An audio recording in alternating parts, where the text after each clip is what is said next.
My name is Matthew Strauss, and I'm a percussionist with the Houston Symphony Orchestra. And I am up here today at the Zildjian factory in Norwell, Massachusetts, to talk to you about the cymbal part from Tchaikovsky's Overture to Romeo and Juliet. Let me paint a picture for you before we go into the music. You get into a festival, or maybe you get into a conservatory or college or university, or you win your first orchestral job, and you get handed, or you assign yourself, the cymbal part to this great piece. It's very exciting, great music. So what's the first thing do? Do you pick up the cymbals and start playing the notes? Or do we take a step back and we prepare for it? What do we know about this music? Well, we know Tchaikovsky is a romantic composer, Russian. We know there'll be a larger orchestra involved, not a chamber orchestra. And we know there's a dramatic effect there. For example, the infamous part that I'm speaking about, Tchaikovsky depicts a sword fight scene. And what better way to do it than using crash cymbals, metal on metal, just like two swords fighting. So we know it's a large orchestra, so we want to use a cymbal that's going to project the sound. So we have to have something that has the volume and the presence. In other words, a lot of high partials. So it projects over all that sound that you're competing with in the orchestra. Now that we have an idea of the type of music that we're playing, and we've all studied the score and listened to multiple recordings, of course, of reputable orchestras, let's actually hear in our mind's ear the desired sound. Let's describe it. I'm thinking this part needs a cymbal, an instrument that will have a sharp attack, something that's immediate, something percussive. But like I said earlier, we want a big sound. So I want a cymbal that has a full body and a well-balanced sustain. So what you'll do is you'll have a taste test, and you'll get as many cymbals out as you can that will accomplish the sound that you're envisioning. So I've got three pair right here. Of course, they're Zildjians. And I've got, to my left, the classic orchestral medium lights. Now, I'll tell you right now, I know these cymbals, great cymbals, but I would never use them for this part. I just want to show you how they would sound in comparison to some of the other cymbals. Let's do some crashes.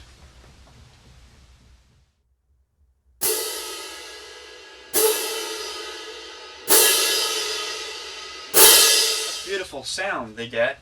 I can use this on certain French pieces where I want a nice mezzo forte crash without a percussive attack. These cymbals are thinner, they don't have as much of a full body, but they're nice. These are the Zildjian Constantinople Special Selection. And of course these are all 18-inch. 16s would be too small for this type of orchestra, I feel. And something like 20s would be tough to control because there's lots of muffling in this excerpt. Anyway, back to the cymbals. These cymbals feel a little heavier. They feel a little stiffer than those classic orchestrals, but that's a good thing probably because I want a sharper attack, as we've talked about. So let's hear that.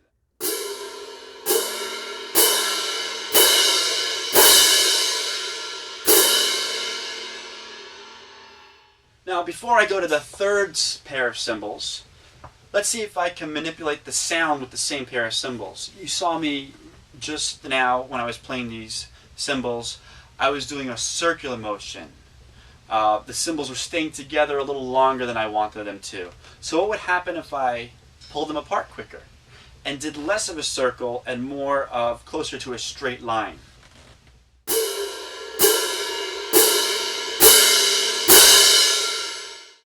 That definitely improves the goal of having a sharper attack. But now I still feel like I've got all these instruments here, so let's utilize that. I'm going to go to these now. These are the ones that I prefer to use. They're the symphonic traditionals. You can also use the symphonic brilliance if you like shinier cymbals, but I really enjoy these. I will say they're very thick and they feel stiff, so there's a larger chance of getting a flam or an inconsistent crash. But that does not mean you shouldn't learn how to play these cymbals, because it is the right sound.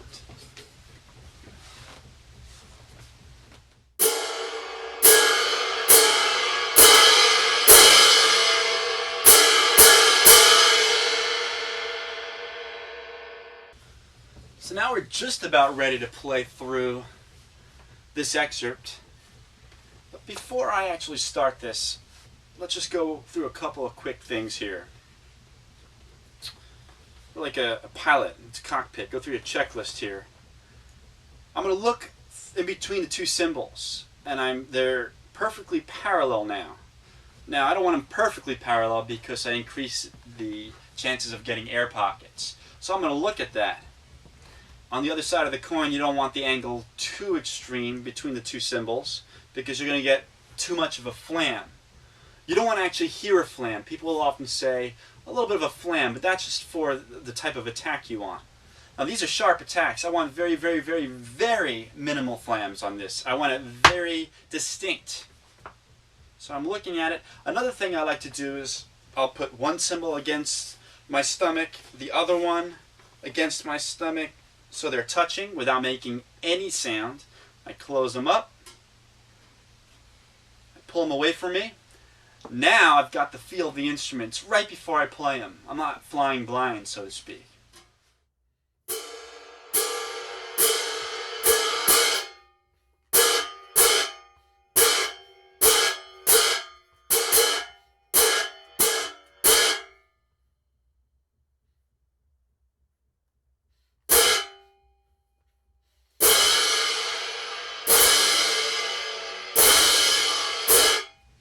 So hopefully now you have more of an idea on how to prepare a cymbal part correctly and appropriately.